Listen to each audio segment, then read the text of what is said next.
नमस्कार साथियों, जीएस मल्हड़िया का अभिवादन स्वीकार करें।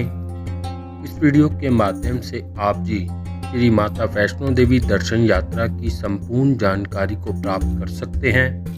अतः कृपया करके इस वीडियो को अंत तक जरूर देखें। इस दर्शन यात्रा पर जाने से पूर्व आप को 2-3 जरूरी काम करने हैं। पहला, अपने आने जाने के ट्रेन के टिकट को आरक्षित करना है। दूसरा, श्राइन बोर्ड की वेबसाइट पर जाकर ऑनलाइन रजिस्ट्रेशन करके एकोमोडेशन की बुकिंग करनी है तथा अपनी सुविधा अनुसार बैटरी कार तथा हेलीकॉप्टर के टिकट की ऑनलाइन बुकिंग करनी है। जैसा कि आप जानते हैं, श्री माता वैष्णो देवी जी का पावन दरबार कटरा में सुशोभित है। वर्तमान समय में लगभग सभी राज्यों से कटरा जाने हेतु रेल सेवा उपलब्ध है, परंतु यदि फिर भी आपके राज्य से सीधा कटरा ट्रेन नहीं पहुंचती तो आप पहले जम्मू रेलवे स्टेशन पहुंच सकते हैं। अगर आप हवाई जहाज के माध्यम से भी श्री माता वैष्णो देवी की यात्रा पर जाना चाहते हैं तो आप को पहले जम्मू ही पहुंचना होगा। जम्मू से कटरा की दूरी महज 52 किलोमीटर है और आप वहां से ट्रेन, बस या टैक्सी की मदद से आसानी से 1.5 से 2 घंटे में कटरा पहुंच सकते हैं। यदि आप जम्मू में एक दिन स्टे करना चाहते हैं, आप रेलवे स्टेशन से महज 5 मिनट की पैदल दूरी पर स्थित वैष्णवी धाम, कालिका धाम तथा सरस्वती धाम में आसानी से स्टे कर सकते हैं। इन तीनों ही कॉम्प्लेक्स का संचालन श्राइन बोर्ड द्वारा किया जाता है। आप श्राइन बोर्ड की वेबसाइट पर जाकर यहाँ पर अपने लिए ऑनलाइन रूम की बुकिंग भी कर सकते हैं। यहाँ पर यात्रियों की सुविधा हेतु नाम मात्र कीमत पर डोरमेट्री तथा भोजनालय की सुंदर व्यवस्था की गई है। आप लोग रिसेप्शन काउंटरों से ही अपने RFID कार्ड को आसानी से प्राप्त कर सकते हैं। यदि आवश्यक हो तो आप अपने लगेज को यहाँ बने लगेज काउंटरों में आसानी से जमा करा सकते हैं और वापसी के समय यहीं से पुनः प्राप्त कर सकते हैं। यदि आप ट्रेन के माध्यम से सीधा कटरा पहुँचते हैं तो आप कटरा में रेलवे स्टेशन पर ही बने IRCTC के एकोमोडेशन में आसानी से स्टे कर सकते हैं, या फिर आप निहारिका कॉम्प्लेक्स, शक्ति भवन, त्रिकुटा भवन, आशीर्वाद भवन या स्पिरिचुअल ग्रोथ सेंटर में भी आसानी से स्टे कर सकते हैं। इन सभी जगहों पर ऑनलाइन रूम बुकिंग करने की सुविधा उपलब्ध है और यहाँ पर यात्रियों की सुविधा हेतु डोरमेट्री तथा भोजनालय की भी सुंदर व्यवस्था की गई है। आप को कटरा रेलवे स्टेशन के बाहर से ही ऑटो तथा शेयरिंग ऑटो की सुविधा मिल जाएगी। इसके माध्यम से आप अपने निर्धारित गंतव्य तक आसानी से पहुंच सकते हैं। यदि आप कटरा पहुंचकर उसी दिन अपनी यात्रा को प्रारंभ करना चाहते हैं तो आप कटरा रेलवे स्टेशन में ही अपने लगेज को जमा करवा सकते हैं और वहीं से अपने RFID कार्ड को भी बनवा सकते हैं और अपनी यात्रा पर आगे बढ़ सकते हैं। यदि किसी कारणवश आप अपना लगेज कटरा रेलवे स्टेशन में जमा कराना भूल जाते हैं तो आप इसे कटरा के फुआरा चौक में स्थित J&K टूरिस्ट डेवलपमेंट कॉरपोरेशन के ऑफिस में भी जमा करवा सकते हैं। यदि आप कटरा पहुंचकर अगले दिन अपनी यात्रा को प्रारंभ करना चाहते हैं तो मेरी आपको सलाह रहेगी कि पहले आप श्रीधर मंदिर के दर्शनों हेतु भी अवश्य जाएं। श्री माता वैष्णो देवी की यात्रा में इस पावन स्थान का अपना विशेष महत्व है। पुरातन मान्यताओं के अनुसार श्रीधर पंडित जी ने ही सर्वप्रथम माता वैष्णो देवी जी की पुरातन गुफा की खोज की थी। इसलिए आपकी इस यात्रा में स्थान का विशेष महत्व रहेगा। जैसा कि आप जानते हैं कि श्री माता वैष्णो देवी जी की पैदल यात्रा के लिए 2 मार्ग हैं। पहला ताराकोटा मार्ग तथा दूसरा बाणगंगा मार्ग। पहले हम बात करते हैं बाणगंगा मार्ग की। आप जी अपने कॉम्प्लेक्स से ऑटो तथा शेयरिंग ऑटो की मदद से बाणगंगा चेक पोस्ट तक आसानी से पहुंच सकते हैं। वहां पर आप जी के RFID कार्ड तथा लगेज का निरीक्षण किया जाएगा और आपको आगे जाने की अनुमति प्राप्त हो जाएगी। आप जी वहां से थोड़ी ही आगे बढ़ने पर गुलशन कुमार जी के लंगर में अन्न प्रसाद ग्रहण कर अपनी यात्रा पर आगे बढ़ सकते हैं। लंगर वाले स्थान से ही एक रास्ता सीधा ताराकोट मार्ग की तरफ भी जा रहा है। यदि आप जी इस रास्ते से अपनी यात्रा पर जाना चाहते हैं तो आप जी ताराकोट मार्ग का भी चुनाव कर सकते हैं। बाणगंगा मार्ग पर गुलशन कुमार जी के लंगर से थोड़ा आगे बढ़ने पर आप बाथिंग घाट पर पहुंच जाएंगे, जहां से आप जी स्नान आचमन ग्रहण कर अपनी यात्रा पर आगे बढ़ सकते हैं।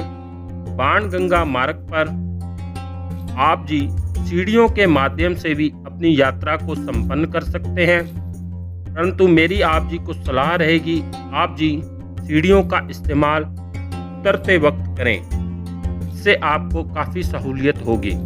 बाणगंगा मार्ग पर यात्रियों की सुविधा हेतु पिट्ठू पालकी की भी सुविधा उपलब्ध है, जिसके वर्तमान किराए का विवरण इस समय आप जी की स्क्रीन पर उपलब्ध है।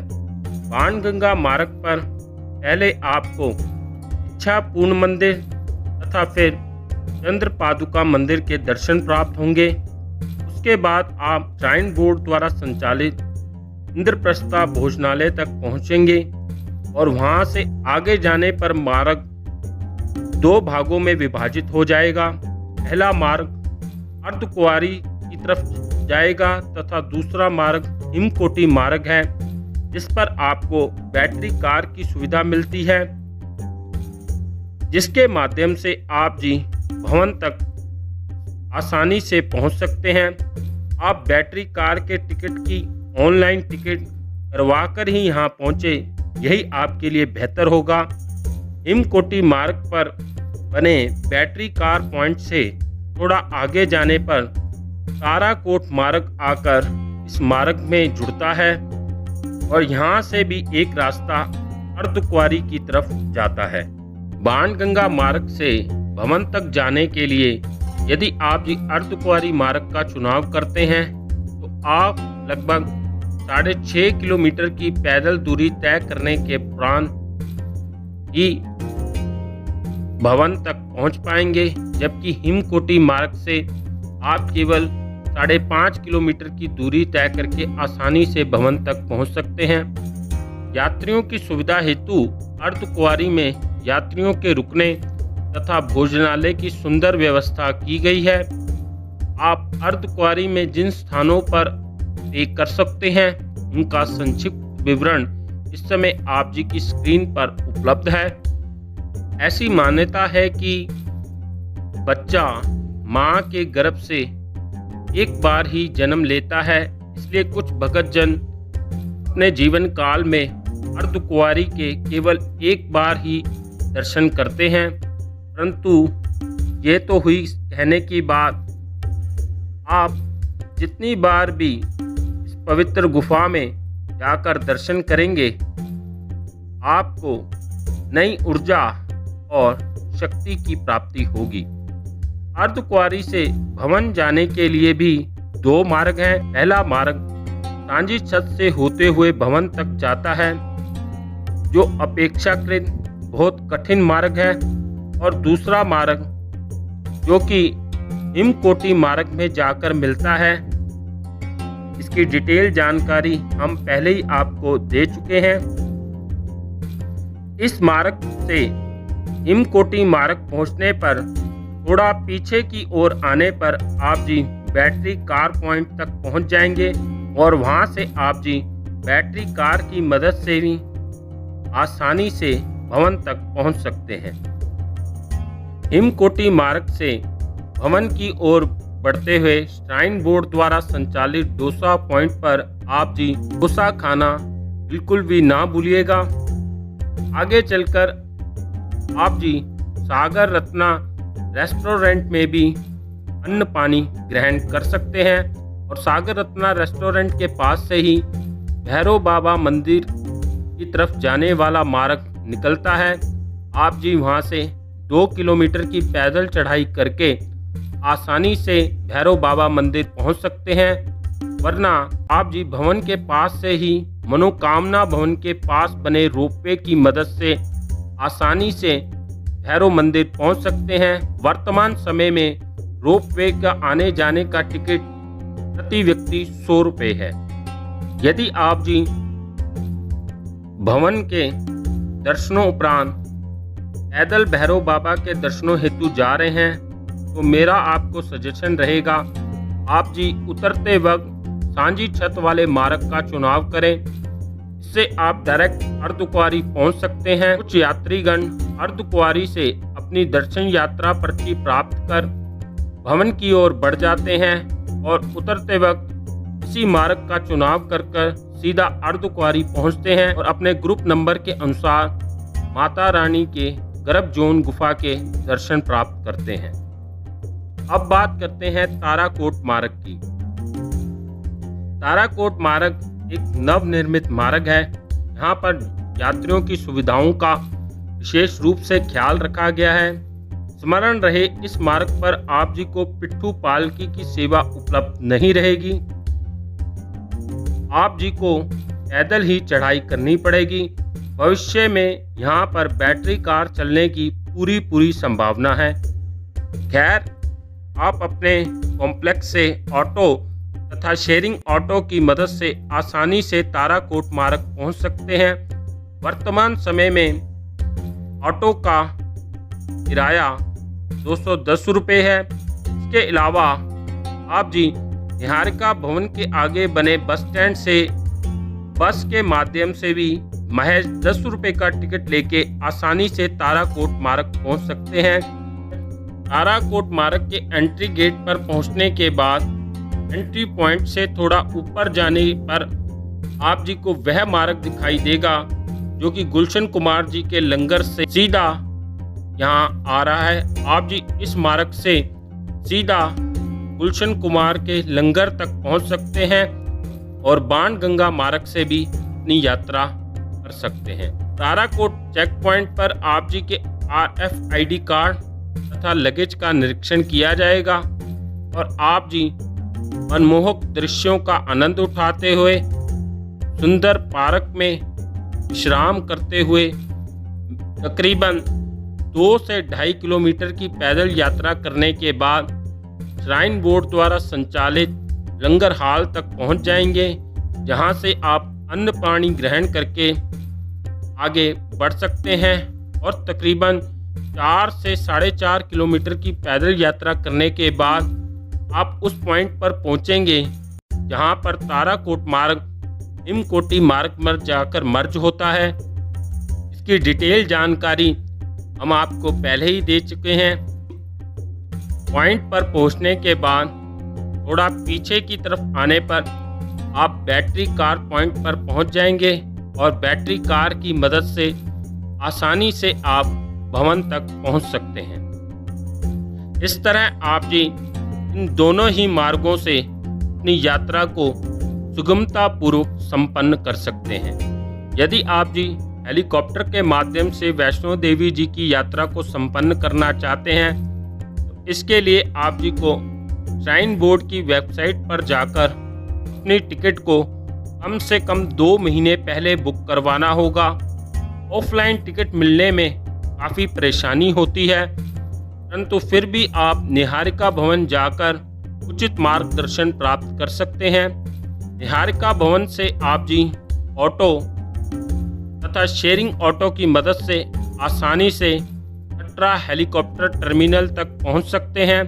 वर्तमान समय में वहां तक जाने का ऑटो का किराया 210 रुपये है और शेयरिंग में 70 रुपये प्रति व्यक्ति के हिसाब से वो चार्ज करते हैं। कटरा हेलीपैड टर्मिनल पर पहुंचने के बाद सर्वप्रथम आप जी के डॉक्यूमेंट्स की वेरिफिकेशन किया जाएगा। इसके बाद आपको बोर्डिंग पास इशू होंगे और आपका वेट किया जाएगा। उसी के मुताबिक आप जी को हेलीकॉप्टर में सीट अलॉट होगी।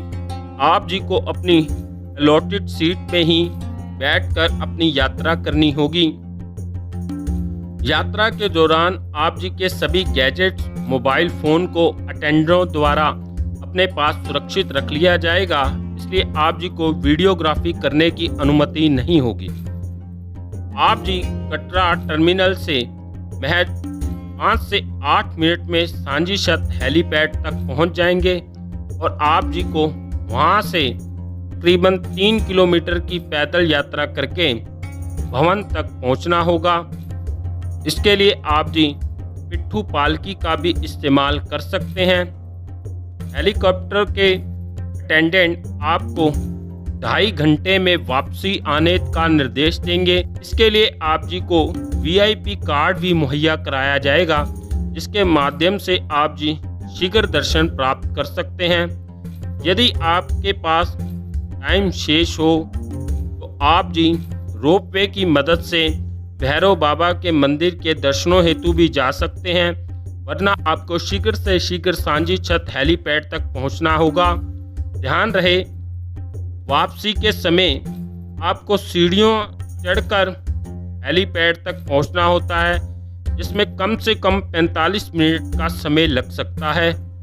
आप यदि पैदल यात्रा कर रहे हैं तो विशेष रूप से समय का ध्यान रखें।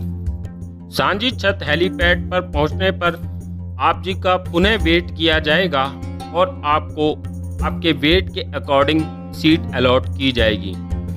यहाँ पर यदि यह 2.5 घंटे के समय को थोड़ा बढ़ा दें तो यह बहुत सुविधाजनक रहेगा। यदि आप जी यंग हैं तो मेरी सलाह है कि आप हेलीकॉप्टर की मदद से सांझी छत तक तो जरूर आएं, परंतु वापसी जाते समय आप पैदल या फिर पिट्ठू पालकी की मदद से ही नीचे उतरें। इसके अलावा आप जी एक दिन के लिए भवन या फिर अर्धकुंवारी में भी स्टे कर सकते हैं, जिससे आप जी श्री माता वैष्णो देवी जी के संपूर्ण स्थानों के आसानी से दर्शन कर पाएंगे। कुछ यात्रीगण भवन से रसायन गुफा तथा पंच पांडव गुफा की ओर भी जाते हैं। स्मरण रहे, 5 पांडव की गुफा की तरफ जाने वाला मार्ग केवल नवरात्रों में ही खुलता है। विशेष रूप से 5वें नवरात्रे पर ही आप इस स्थान पर जा सकते हैं और इसके लिए आप जी को CRPF के 0 पॉइंट से विशेष रूप से परमिशन लेनी पड़ती है। और यदि आप जी माता वैष्णो देवी जी के भवन में प्राकृतिक गुफा के माध्यम से माता रानी की पिंडियों के दर्शन हेतु जाना चाहते हैं, प्राकृतिक मार्ग विशेष रूप से जनवरी माह में ही खुलता है, जब यात्रियों की संख्या अपेक्षाकृत कम हो।